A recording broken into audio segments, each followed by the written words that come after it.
ተመሳሳይ ፓርቲክሎች በአንድ ጊዜ ሁለት ተለያዩ ቦታዎች ላይ መገኘት እንደሚችሉ ብነግራችሁስ? እንኳን ወደ ኳንተም ፊዚክስ በደህና መጡ። ሰላም ውድ ቤተሰቦች፣ በዛሬው ፕሮግራማችን ኳንተም ፊዚክስን በትንትን አድርገን እንመለከታለን። ከማየታችንም በፊት ሳይንሳዊና አዳዲስ መረጃዎች እንዲደርሱ ቻናሌን ሰብስክራይብ በማድረግ ቤተሰብ ይሁኑ። በረከት ደሳለኝ ነኝ። ወደ ዛሬው ፕሮግራማችን እንለፍ።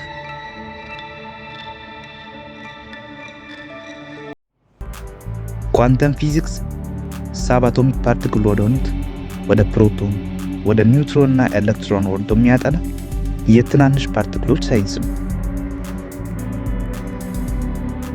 ኳንተም ፊዚክስ ከተለመደው ፊዚክስ ህግ በብዙ ነገሮች ለየት ይላል። ክላሲካል ወይም የተለመደው ፊዚክስ ስለ መኪኖች፣ ስለ አውሮፕላኖች፣ ስለ ሰው ልጆችና ስለ ተለመዱ ተፈጥሯዊ ሂደቶች የሚያጠና። ነገር ግን ሳይንቲስቶች ወደ አተሞች ከተመለከቱ በኋላ ክላሲካል ፊዚክስ እያበቃለት ነው። በዚህም መንገድ ነው ሳይንቲስቶች ኳንተም ዓለምን ያገኙት።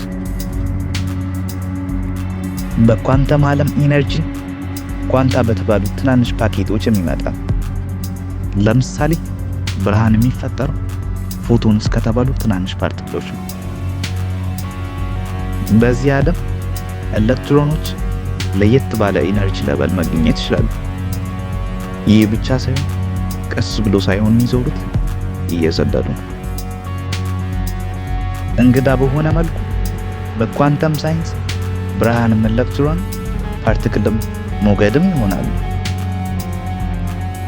ይህን ደግሞ ዌቭ ፓርቲክል ዱዋሊቲ እንለዋለን። ሳይንቲስቶች ባደረጉት ታዋቂው ኤክስፐሪመንት አንድ ነጠላ ኤሌክትሮን እንደ ሞገድ አክት በማድረግ በሁለት መንገዶች አንድ ጊዜ ማለፍ እንደሚችል ተረጋግጧል። በሚያሳዝን ሁኔታ ግን ስለ ፓርቲክሎች ሁሉንም ነገር በአንድ ጊዜ ማወቅ አትችልም። ተችሎ እንኳን ፓርቲክሉ የት እንደሆነ ብታውቅ እንኳን በምን አይነት ፍጥነት እንደሚንቀሳቀስ እንኳን ማወቅ አትችልም። ችግሩ ግን ያንተ ወይም የቴክኖሎጂ እንዳይመስል የዩኒቨርስ የማይቀየር ህግ ያስገድዳል እንጂ። ኳንተም ፓርቲክሎች በአንድ ጊዜ በብዙ ቦታዎች ላይ መገኘት ይችላሉ። ኳንተም ኢንታንግልመንት ምንድን ነው? ኳንተም ኢንታንግልመንት ሁለት ፓርቲክሎች በምን አይነት ርቀት ቢገኙ መገናኘት ይችላሉ ይላል። የነገሮች ጥልፍልፍ እንደማለት ነው። ለምሳሌ በምድራችን እና በማርስ ሁለት ፓርቲክሎች ካሉ በምድራችን ያለው ፓርቲክል ከተነካ በማርስ ላለው ሊሰማው ይችላል ማለት ነው። ኳንተም ፊዚክስ ቲዮሪ ብቻ እንዳይመስላችሁ። ስማርት ስልኮች፣ ኮምፒውተሮች፣ ጂፒኤስ፣ ሌዘሮችና የወደፊት ኳንተም ኮምፒውተር ይሁን እንዲሆኑ አድርጓል። ያለ ኳንተም ፊዚክስ የሚመጡ ቴክኖሎጂዎች የማይታሰቡ ናቸው።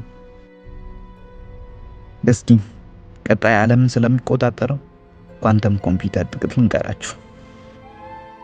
ኳንተም ኮምፒውተር የኳንተም መሪ የሆኑትን ሱፐርፖዚሽን እና ኢንታንግልመንትን በመጠቀም ከባባድ ችግሮችን የሚፈታ ረቀቅ ያለ የስሌት ማሽን ነው።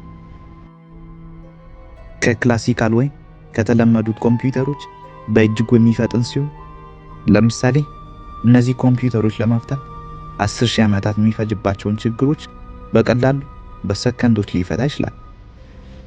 ይህ ኮምፒውተር እጅግ በጣም የተለየ ሲሆን እስካሁን በሰው እጅ ከተሰሩ ቴክኖሎጂዎች የተለየ ነው። ይህንና የመሳሰሉት ቴክኖሎጂዎች የሚቻሉት በኳንተም ፊዚክስ ብቻ ነው።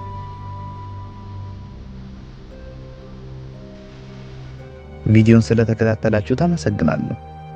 ቪዲዮ ካስተማራችሁ ላይክ በማድረግ ሐሳብ ካላችሁ ኮሜንት ላይ በመጻፍ ቻናሌን ሰብስክራይብ በማድረግ አበረታቱኝ። በቀጣይ ቪዲዮ እስክንገናኝ ሰላም ሁኑ።